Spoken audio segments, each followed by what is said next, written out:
discussed Blowing the Wind, that's a poem written by Bob Dylan that we completed, and textual question also we completed. Today we are going to discuss its textual activities. Okay, let us start. പ്രിയപ്പെട്ട വിദ്യാർത്ഥികളെ, നമ്മുടെ ഇംഗ്ലീഷിൻ്റെ online ക്ലാസ്സിൽ ഇന്ന് ചർച്ച ചെയ്യപ്പെടുന്നത് blowing the wind എന്ന കവിത, അതിലെ പ്രവർത്തനങ്ങളാണ്. നമുക്കതിലേക്ക് കിടക്കാം, അതിലേക്ക് എല്ലാവരെയും സ്വാഗതം ചെയ്യണം. Come on, let us start. First one, Activity 1. Let's find out how language elements work. Activity 1. A. Read the following sentences and place them along appropriate headings in the box. Can see there some sentences are there, and you have to place them along appropriate headlines. There is a column. First one, statements. Second column, questions. Okay, so you have to identify which are the sentences belongs to statements and which are the sentences belongs to questions. Identify it and write down each columns. Come on. സ്റ്റേറ്റ്മെൻറ്റിനെ സൂചിപ്പിക്കുന്ന വാക്യങ്ങൾ ഏതാണോ അത് ഒന്നാമത്തെ കോളത്തിലും, ചോദ്യങ്ങളെ സൂചിപ്പിക്കുന്ന വാക്യങ്ങൾ അത് രണ്ടാമത്തെ കോളത്തിലും എഴുതുക. Okay, first one, had they finished shooting. That is what, had they finished shooting. അവരവരുടെ ഷൂട്ടിംഗ് ഫിനിഷ് ചെയ്തിട്ടുണ്ടായിരുന്നോ? That is a question. So first one belongs to question. That sentence is belongs to question. Second one, their training had not gone very bad. That is what, statement. Okay, that is a statement. പ്രസ്താവനയെ സൂചിപ്പിക്കുന്ന വാക്യമാണ്. So second one belongs to statement. Third one, the shoots were too dark. That also what, statement. Fourth one, do you think it is easy to set the animal free in the bamboo grove? That is what, question. Okay, then fifth one, Gobi is banished by the king. Fifth one is statement. Sixth one, could a tiger from Bharat Circus do this job? Sixth one is question. Seventh one, Bharat Circus has 2 tigers with them. That is statement. Eighth one, Mr. Thorett was the ringmaster of the circus. That is also statement. Ninth one, Bhaga has also been banished. Statement.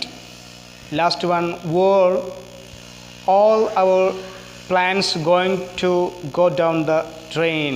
That is question. Okay, that is be completed. That's all. Next one, B. Analyze the statements that you have listed in the activity. Identify the verbs in them and put them in the appropriate columns according to their function as main verb or helping verb. Statement ഈ കോളത്തിൽ എഴുതി അത് വിശകലനം ചെയ്തിട്ട് തിരിച്ചറിയുക അതിലെ വെർബുകൾ ഏതൊക്കെയാണെന്നുള്ളത്. Okay, എന്നിട്ടത് ഉചിതമായ കോളങ്ങൾ ചേർത്ത് എഴുതുകയാണ് വേണ്ടത്. ഓക്കെ, മെയിൻ വെർബ് ഏതാണ്, then auxiliary or helping verb ഏതാണ്, അത് നമ്മൾ കണ്ടെത്തി എഴുതുകയാണ് വേണ്ടത്.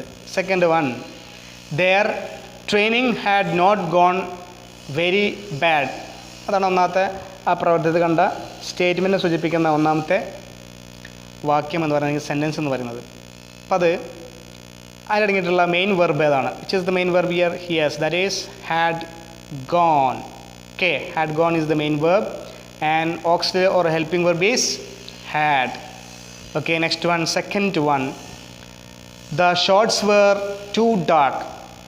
Which is the main verb here? That is were. Okay, there is no auxiliary verb. Next one, Gobi is banished by the king. Here is banished is the main verb and here auxiliary verb is. Come on, next one. Next one, Bharat Circus has 2 tigers with them. Has as the main verb. Next one, yes, Mr. Thorett was the ringmaster of the circus. Here was is the main verb. Okay, Bhaga has also been banished. Has been banished is the main verb Has been is the auxiliary verb. Okay, that's all. Come on, fill in the blanks with suitable verbs. Okay, താഴെ കുറച്ച് വാക്യങ്ങൾ കൊടുത്തിട്ടുണ്ട്. വിട്ട ഭാഗത്ത് ഉചിതമായ വെർബുകൾ സഹായകരേഖകൾ ചേർത്തുകൊണ്ട് എഴുതുക. Come on. They dash planning something different. Here answer is are. They are planning something different. Okay. Next one, second one. He dash reading a book when I visited him. കണ്ടത് സന്ദർശിച്ചപ്പോഴായിരുന്നു. ഇത് പാസ്റ്റാണ്. അപ്പോൾ അത് സൂചിപ്പിക്കുന്നത് അവിടെ ഓക്സിലറി ഭേദം കൊടുക്കേണ്ടത് വാസാണ്. He was reading a book when I visited him. Okay എന്ന് വരും. Mister Thorat dash 2 tigers with him. ഇതാണ് mister Thorat had 2 tigers with yes him. Fourth one. A tiger dash be impossible to handle. A tiger may be or must be impossible to handle എന്ന് വരും. Okay. The shooting will need 2 more days time. 2-3 ദിവസങ്ങൾ വേണ്ടി വരും. Okay. ഇപ്പോൾ ഇവിടെ ഈ auxiliary വെർബുകൾ ചേർത്ത് കണ്ടു. അവിടെ ഒന്നാമത്തത് പ്രസൻറ്റ് കണ്ടിന്യൂസ് ആയിട്ടും ഭാവിയിൽ വരാനിരിക്കുന്ന കാര്യത്തെക്കുറിച്ചൊക്കെയാണ് ഓക്സിലറി വെർബ് ചേർത്ത് എഴുതിയത്. Then other thing, say, fill in the blank columns in the table below. One is done for you. There is a table. Which one? Modal auxiliary. Functions used in meaningful sentences. Okay. Auxiliary. Which one? Will. Functions are making predictions. Prediction, അനുമാനം. അനുമാനിക്കുന്നതിന് വേണ്ടി നമുക്ക് will ഉപയോഗിക്കാം. Okay, example, it will rain in the evening. മഴ പെയ്യും എന്ന് പറയുമ്പോൾ അത് പ്രഡിക്ഷനാണ്. പെയ്യാനും പെയ്യാതിരിക്കാൻ സാധ്യതയുണ്ട് എന്ന് അർത്ഥം. ഓക്കെ. വിൽ മറ്റൊരു പ്രയോഗം. അതിൻ്റെ ധർമ്മം എന്താണ്? Offering to do something task. എന്തെങ്കിലും ചില കാര്യങ്ങൾ ചെയ്യുന്നതിന് വേണ്ടിയിട്ട് അല്ലേ, ഓഫർ ചെയ്യുന്നതിന് വേണ്ടിയിട്ട് ഉണ്ട്. I will help you complete this. ഇത് പൂർത്തീകരിക്കാൻ ഞാൻ നിങ്ങളെ സഹായിക്കാം അല്ലേ തരത്തിൽ. തേർഡ് വൺ, എക്സ്പ്രസ്സിങ് ഡിറ്റർമിനേഷൻ അല്ലേ. എന്തിനെ പ്രയോഗിക്കാൻ വേണ്ടി? നമ്മുടെ ആഗ്രഹം. എന്താ പറഞ്ഞിട്ടുള്ള ഇവിടെ? I will speak to him tomorrow. ഞാൻ നാളെ അവനോട് സംസാരിക്കാം. അപ്പോൾ അയാളുടെ ആഗ്രഹം, അയാളുടെ ഒരു ഡിറ്റർമിനേഷൻ അതാണ്. Making A formal request. സാധാരണയായിട്ട് അല്ലേ ഔപചാരികമായ രീതിയിലുള്ള അഭ്യർത്ഥന. എങ്ങനെ നമ്മൾ പറയാം? Will you open the window please. ദയവായി ആ ഒരു ജനവാതിൽ തുറക്കുമോ? Denoting future. ഭാവിയെ സൂചിപ്പിക്കാൻ വേണ്ടി. The train will leave at 4 o'clock. 4 മണിക്കാണ് ട്രെയിന് പുറപ്പെടുക. Okay. So like this we have to fill the blanks with suitable one. Okay. ഇതേപോലെ നമ്മൾ എന്ത് ചെയ്യണം? ഒന്ന് ചെയ്തതുപോലെ ബാക്കി മോഡൽ ഓക്സിലറികളുണ്ട്. Would, shall, should. ഇവയുടെയൊക്കെ ഫങ്ഷൻസ് എന്തൊക്കെയാണെന്നുള്ളതും അതോടൊപ്പം തന്നെ അവ എന്തിനെ സൂചിപ്പിക്കുന്നു എന്നുള്ളതും നമ്മൾ മനസ്സിലാക്കിയതിന് ശേഷം അവ നിങ്ങളുടെ സ്വന്തം വാക്യത്തിൽ ചേർത്ത് എഴുതുകയും വേണം. സ്ക്രീനിലെ വിശദാംശങ്ങൾ കാണാവുന്നതാണ്. അതിൻ്റെ ഡീറ്റെയിൽസ് ആയിട്ടുള്ള നോട്ട്സ് നിങ്ങൾ എഴുതിയെടുക്കുക. Okay. D. Now consider the questions you have listed in section A. Section എയിൽ നമ്മൾ ലിസ്റ്റ് ചെയ്ത ചോദ്യങ്ങൾ എന്ത് ചെയ്യുന്നുണ്ട്? അതിനെ പരിഗണിക്കുക. എന്തൊക്കെയാണ് ചോദ്യങ്ങൾ? Had they finished the shooting? How will you answer this question? പൂർത്തീകരിച്ചിട്ടുണ്ടായിരുന്നോ ചോദിച്ചിട്ടുണ്ട്. അതിനെങ്ങനെ നമ്മൾ ഉത്തരം കൊടുക്കും? Yes they had finished the shooting. അല്ലെങ്കിലോ no they had in finished the shooting. ഒന്നെങ്കിൽ യെസ് അല്ലെങ്കിൽ നോ. അതെ അവർ ഷൂട്ടിംഗ് ഫിനിഷ് ചെയ്തിട്ടുണ്ടായിരുന്നു, പൂർത്തീകരിച്ചിട്ടുണ്ടായിരുന്നു.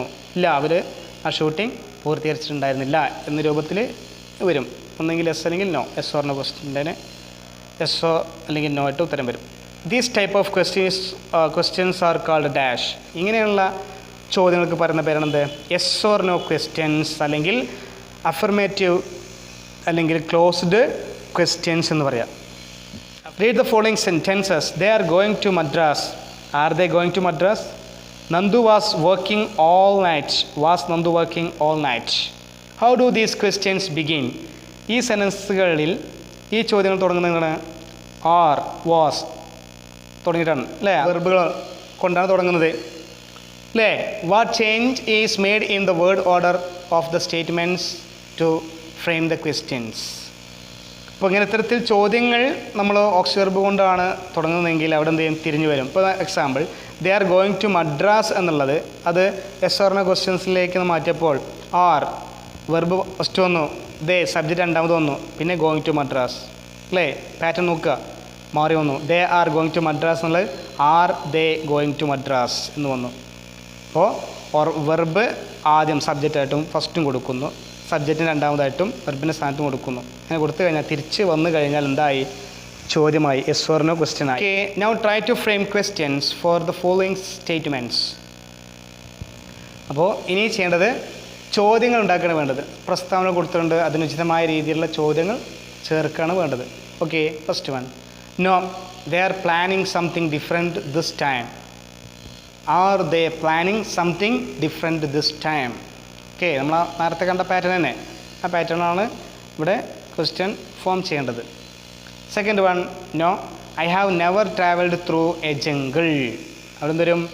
Have you ever travelled through a jungle? അവിടെ IUI. Okay, third one, yes he was scolding the public when I reached there. Was he സ്കോൾഡിങ് the public, come on, when you reached there? Okay, it is snowing. Is it snowing? True. Last one, yes he can speak German. Can he speak German? That's all. Consider the following sentence. He likes oranges. Does he likes oranges? They went to the nearby school. Did they go to the nearby school? I drink tea. Do you drink tea? In these sentences, auxiliary verb is hidden. So we use dummy auxiliaries according to the tense of the verb. അതായത് ഇവിടെ എന്താ പറഞ്ഞിരിക്കുന്നത്? ഇവിടെ auxiliary വെർബുകൾ കാണുന്നില്ല, പ്രത്യക്ഷത്തിൽ കാണുന്നില്ല, പരോക്ഷമായിട്ട് ഉപയോഗിച്ചിരിക്കുന്നത് dummy ആയിട്ട് അല്ലേ? അപ്പം അങ്ങനെ വരുമ്പോൾ ടെൻസിൻ്റെ വെർബ് ഫോം ഉപയോഗിച്ചാണ് നമ്മൾ എന്ത് ഉപയോഗിക്കേണ്ടത്? നമ്മൾ ഈ ഓക്സിലറി വെർബുകൾ ഉപയോഗിക്കണം. ഇപ്പോൾ എക്സാമ്പിൾ കൊടുത്തിട്ടുണ്ട്, എസ് ഫോം ആണെങ്കിൽ ഡസും, ED ഫോം പാസ്റ്റ് ഫോം ആണെങ്കിൽ ഡിഡും, പ്രസൻറ്റ് ഫോം ആണെങ്കിൽ ഡൂവും വരും. ഓക്കെ, നമ്മൾ കണ്ടു കഴിഞ്ഞു അല്ലേ? Now construct questions for the following sentences. താഴെ കൊടുത്തിരിക്കുന്ന സെൻറ്റൻസുകൾ നോക്കിയിട്ട് ഇതേപോലെ ചോദ്യങ്ങൾ വെർബിനനുസരിച്ച് ഡു, ഡിഡ്, ഡസ് ചേർത്ത് നമ്മൾ ഫോം ചെയ്ത ചോദ്യങ്ങൾ നോക്കാം. First one, yes they come there frequently. Come came come ആണ്, കംസും അല്ല കെയിമും അല്ല, അപ്പോൾ കമ്മാണ്. അപ്പോൾ എന്താ ഉപയോഗിക്കേണ്ടത്? ഡു, പ്രസൻ്റാണ്. അപ്പോൾ ഇവിടെ ഡു കൊണ്ട് തുടങ്ങേണ്ടത്. Do they come here frequently എന്ന് വരും. Okay, second one, yes I met him yesterday. I met, meet, met പാസ്റ്റാണ്, മെറ്റ് പാസ്റ്റാണ്. അപ്പോൾ എന്ത് വരും? ഡിഡ് യു, ഐ മാറി യു ആക്കണം, മീറ്റ് ഹിം യെസ്റ്റർഡേ എന്ന് വരും. Third one, yes they lived here for a long time. Lived അല്ലേ? ഇപ്പോൾ നോക്കുക, ലീവ്ഡ് പാസ്റ്റാണ്, ലീവ്ഡ്. അപ്പോൾ ഇവിടെ did they live here for a long time എന്ന് വരും ചോദ്യം. Fourth one, yes we play cricket every day. Play പ്രസൻ്റാണ്, ഡു ആണ് ഉപയോഗിക്കേണ്ടത്. Do you play cricket every day എന്ന് വരും. Fifth one, yes she speaks fluent French. അതാണ് അതിൻ്റെ ഉത്തരം. അതിൻ്റെ ചോദ്യം ഇങ്ങനെ വരും, സ്പീക്സ് അല്ലേ? എസ് ഫോമാണ്, അപ്പോൾ ഡസ് ഉപയോഗിക്കും. Does she speak fluent French എന്ന് വരും. Okay, next one, question beginning with an auxiliary verb are called yes or no questions or affirmative questions. നമ്മൾ പറഞ്ഞു ചോദ്യം കൊണ്ട് തുടങ്ങുന്ന, അതായത് ഓക്സിലറി വെർബ് കൊണ്ട് തുടങ്ങുന്ന ചോദ്യങ്ങൾക്കാണ് നമ്മൾ പറയുക എസ് ഓർ നോ ക്വസ്റ്റ്യൻ അല്ലെങ്കിൽ യെസ് അഫർമേറ്റീവ് ക്വസ്റ്റ്യൻ എന്ന് പറയാം. They are also called closed questions because they have 2 possible responses only. അപ്പോൾ അവ ക്ലോസ്ഡ് ക്വസ്റ്റ്യൻസും എന്നറിയപ്പെടുന്നത്. അങ്ങനെ അറിയപ്പെടാൻ കാരണം ഇതാണ്, യെസ് ഓർ നോ. ഒന്നെങ്കിൽ യെസ് അല്ലെങ്കിൽ നോ എന്ന രൂപത്തിൽ 2 സാധ്യമായിട്ടുള്ള പ്രതികരണങ്ങൾ അവിടെ ഉണ്ടാകും. അതുകൊണ്ടാണ് ക്ലോസ്ഡ് ക്വസ്റ്റ്യൻസ് എന്ന് പറയാൻ കാരണം. It is impossible to ask a yes no question without an auxiliary verb. തീർച്ചയായിട്ടും ഒരു yes or no question auxiliary verb ഇല്ലാതെ ചോദിക്കാൻ വളരെയധികം പ്രയാസപ്പെടുന്നതാണ്, അല്ലെങ്കിൽ അത് അസാധ്യമായിട്ടുള്ളൊരു കാര്യം തന്നെയാണ്. Such question do not ask for more information. അപ്പം അത്തരത്തിലുള്ള ചോദ്യങ്ങൾ കൂടുതൽ കാര്യങ്ങൾ അതിലൂടെ ചോദിക്കില്ല. ഒന്നുകിൽ യെസ് അല്ലെങ്കിൽ നോ എന്നുള്ള ആ ഒരു ഉത്തരം പ്രതികരണം മാത്രമാണ് അതിലൂടെ ഉദ്ദേശിക്കുന്നത്. They only seek confirmation or negation. അവ അന്വേഷിക്കുന്നത് കൺഫർമേഷൻ ഉറപ്പിക്കുന്നതിന് വേണ്ടിയിട്ടാണ്. ഓക്കെ, അല്ലെങ്കിൽ നെഗറ്റീവ് വിരുദ്ധമായിട്ടുള്ള ഒരു കാര്യത്തെ സൂചിപ്പിക്കാനും ഉറപ്പിക്കാനൊക്കെ തന്നെയാണ് ഇത്തരത്തിൽ യെസ് ഓർ നോ ക്വസ്റ്റ്യൻസ് ഉപയോഗിക്കുന്നത്. Okay, that's all. Then 3, read the following sentences from the memoir ഓർമ്മക്കുറിപ്പ് എന്നുള്ള സെൻറ്റൻസുകൾ നോക്കുക. Where is the shooting location? How did the tiger react when the cage was opened? 2 ചോദ്യങ്ങൾ കണ്ടു. ലൊക്കേഷൻ ചോദിച്ചിട്ടുണ്ട്. മാത്രമല്ല ആ കൂട് തുറന്നപ്പോൾ കടുവയുടെ പ്രതികരണം എങ്ങനെയായിരുന്നു? ഈ 2 ചോദ്യങ്ങൾ കണ്ടു. The words in bold are question words. Where, how ചോദ്യവാക്കുകളാണ്. Who, when, why, where, what, which and how are question words. ചോദ്യങ്ങളെ സൂചിപ്പിക്കുന്ന പദങ്ങളാണ് who, when, why, where, what, which and how എന്നുള്ളത്. അപ്പോൾ ഇവ normally use to ask questions. ഇത് സാധാരണയായിട്ട് ഉപയോഗിക്കുന്നത് ചോദ്യങ്ങൾ ചോദിക്കുന്നതിന് വേണ്ടിയിട്ടാണ് ഇത്തരത്തിലുള്ള വാക്കുകൾ ഉപയോഗിക്കുന്നത്. They are called WH questions. ഇവയാണ് നമ്മൾ എന്ത് പറയുക? WH ക്വസ്റ്റ്യൻസ് എന്ന് പറയാം. Imagine you have an interview with mister Satyajit Ray. What questions will you ask? Complete the following conversation. അപ്പോൾ ഇവിടെ സംഭാഷണം കൊടുത്തിട്ടുണ്ട്, ഇൻ്റർവ്യൂ അഭിമുഖം കൊടുത്തിട്ടുണ്ട്. അഭിമുഖം അതിലെ ചോദ്യങ്ങൾ എന്തൊക്കെയാണെന്ന് ചോദിക്കുക എന്ന് സങ്കല്പിച്ചുകൊണ്ട് നിങ്ങൾ എഴുതുക. WH ക്വസ്റ്റ്യൻസ് ചേർത്തുകൊണ്ടാണ് എഴുതേണ്ടത് ചോദ്യങ്ങൾ. Okay, answer. Ray, I learned film technology from Hollywood. ഞാൻ ഹോളിവുഡിൽ നിന്നാണ് ഫിലിമിനെ കുറിച്ചുള്ള സാങ്കേതികപരമായിട്ടുള്ള കാര്യങ്ങൾ പഠിച്ചത് എന്ന് ഉത്തരം പറയണമെങ്കിൽ അവിടെ എന്താ ചോദിക്കേണ്ടത്? Where did you learn film technology എന്നാണ് വരേണ്ടത്. ഓക്കെ, വേർ WH ക്വസ്റ്റ്യൻ വന്നു. Okay, next 1. My friend Alfred Hitchcock helped me there. അവിടെ എന്നെ സഹായിച്ചത് ആൽഫ്രഡ് ഹിറ്റ്കോക്കാണ് സഹായിച്ചത്. അപ്പോൾ ആരാണ് നിങ്ങളെ സഹായിച്ചത് അവിടെ എന്ന് വരണം. Who helped you there. Next 1. Adventures of Rin Tin Tin attracted me the most എന്ന് വരണം. അപ്പോൾ ഇവിടെ ചോദ്യം എന്തായിരിക്കും വരിക? Which part of the film attracted you the most എന്ന് വരും. Okay, next 1. My wish was to make a film that beat Hollywood. ഹോളിവുഡിനെ പോലെ നല്ലൊരു സിനിമ ഉണ്ടാക്കുക എന്നതായിരുന്നു എൻ്റെ ആഗ്രഹം. അപ്പോൾ അവിടെ വാട്ട് വാസ് യുവർ വിഷ് എന്ന് വരും. I took such risk the tigers to make a wonderful film. That's all. Then how long dash it took 2 days to shoot the scenes. ഏകദേശം 2-3 ദിവസങ്ങൾ വരുമെന്ന് പറയണമെങ്കിൽ ചോദിക്കേണ്ടത് എന്താ? How long did it take to shoot the scene? Far dash. Ray's response is Nottingham was 20 kilometers away from here. So question is, how far was Nottingham from here? Okay. Next 1. How often dash I visit Hollywood? Once in 3 months. So we can say, how often do you visit Hollywood? Next 1. What kind dash? Well trained animals are used in Hollywood films എന്നാണ് മറുപടി. ഇപ്പോൾ എന്താ ചോദിക്കേണ്ട? Question is, what kind of animals are used in Hollywood films? Okay. The next 1. Dash. There is a question and answer is there. You have to write. Okay. Question is, at what time do you usually start shooting? Answer is, there is no fixed time to start shooting. That's all. Then 4th one. Read the sentences given below and identify the noun phrase and verb phrase in them. One is done for you. Okay, ഇതിൽ നമ്മൾ കണ്ടെത്തേണ്ടത് non phrase, verb phrase. ഒരു കൂട്ടം വാക്കുകൾ അതിൽ non അടങ്ങിയിരിക്കുക. അതുപോലെ തന്നെ ഒരു കൂട്ടം വാക്കുകൾ വെർബ് അടങ്ങിയിട്ടുണ്ടെങ്കിൽ അത് വെർബ് ഫ്രേസും. Mister Thorat nodded. First one, mister Thorat. Mister Thorat is noun phrase plus nodded is what? Verb phrase. Then like this. This puzzled me. This is NP, that is noun phrase. Then puzzled me is verb phrase. Next one, he was a South Indian. Here he is noun phrase. Was a South Indian, that is VP. Mr. Thorat reached the shooting location. Mr. Thorat is NP. Then reached the shooting location is VP. Consider the following sentences. Come on, എന്താണ് ആ sentence? We mounted the camera on its tripod. Okay, അതിനെങ്ങനെ അവിടെ വിഭജിച്ചിട്ടുള്ള നോക്കാം.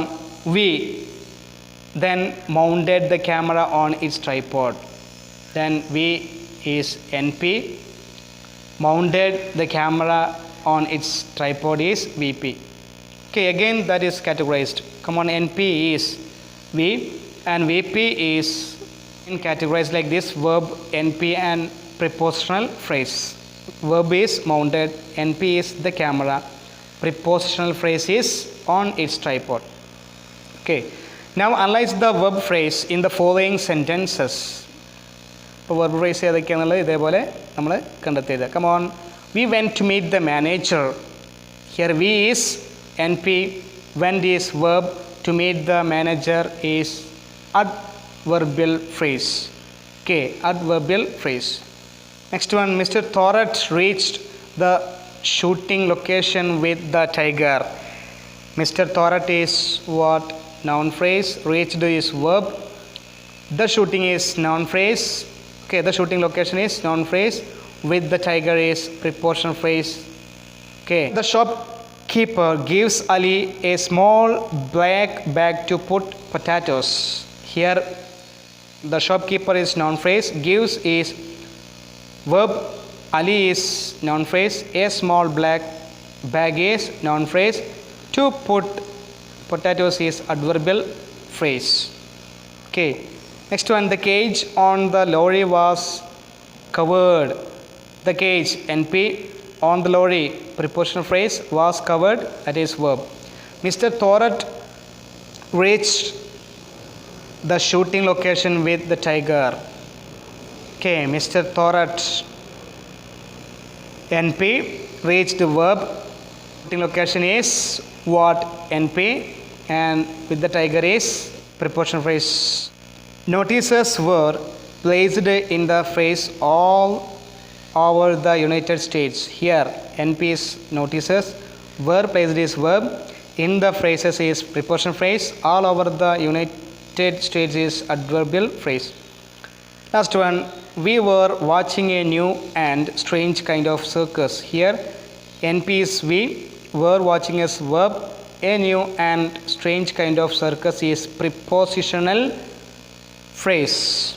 Thus the following forms many appear along with a verb to form verb phrase. Forms may appear along with the verbs.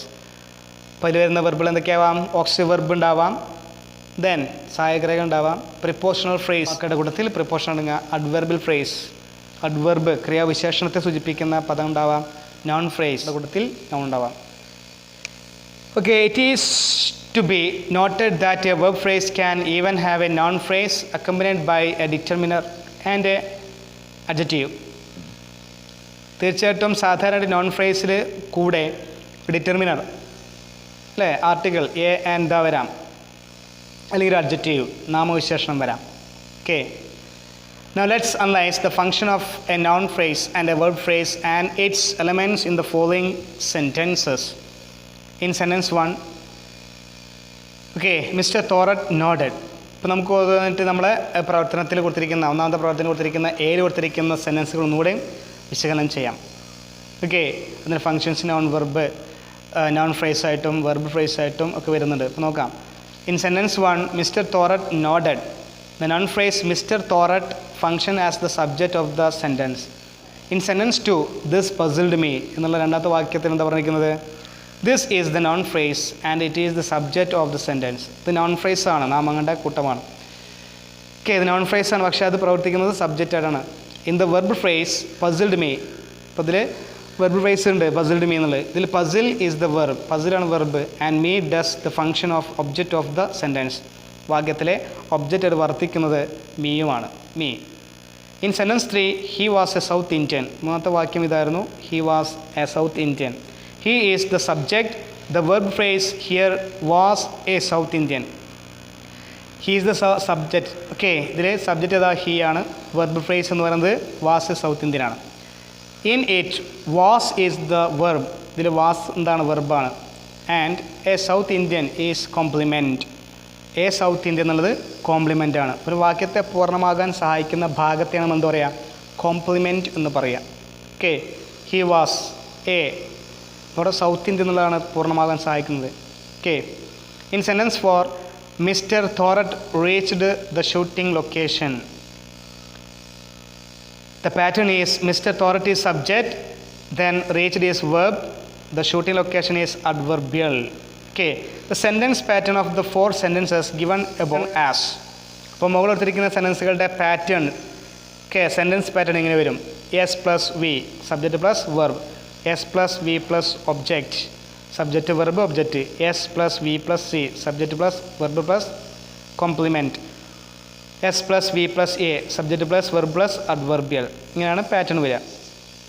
Right 4 other sentences in the same pattern. ഇതേ മുകളിൽ കൊടുത്തിരിക്കുന്ന അതേ പാറ്റേണിൽ സെൻറ്റൻസുകൾ എടുത്തുക. Subject plus verb. Example okay Arun smiled. നമുക്ക് പറയാം Arun smiled subject plus വെർബാണ്. Next one subject plus verb plus object. Arun surprised me. Okay Arun surprised me ഉപയോഗിക്കാം. സബ്ജക്റ്റ് പ്ലസ് വെർബ് പ്ലസ് ഒബ്ജക്റ്റാണ്. Subject plus verb plus complement. Arun is a Keralite നമുക്ക് ഉപയോഗിക്കാം. Okay subject plus verb plus complement വന്നു. Arun visited our village. Okay subject plus verb plus adverbial. Okay, next one. Apart from these 4 sentences, sentence patterns, these are 3 more basic sentences pattern in English. അപ്പോൾ ഈ 4 sentence pattern നമ്മൾ കണ്ടു കഴിഞ്ഞു.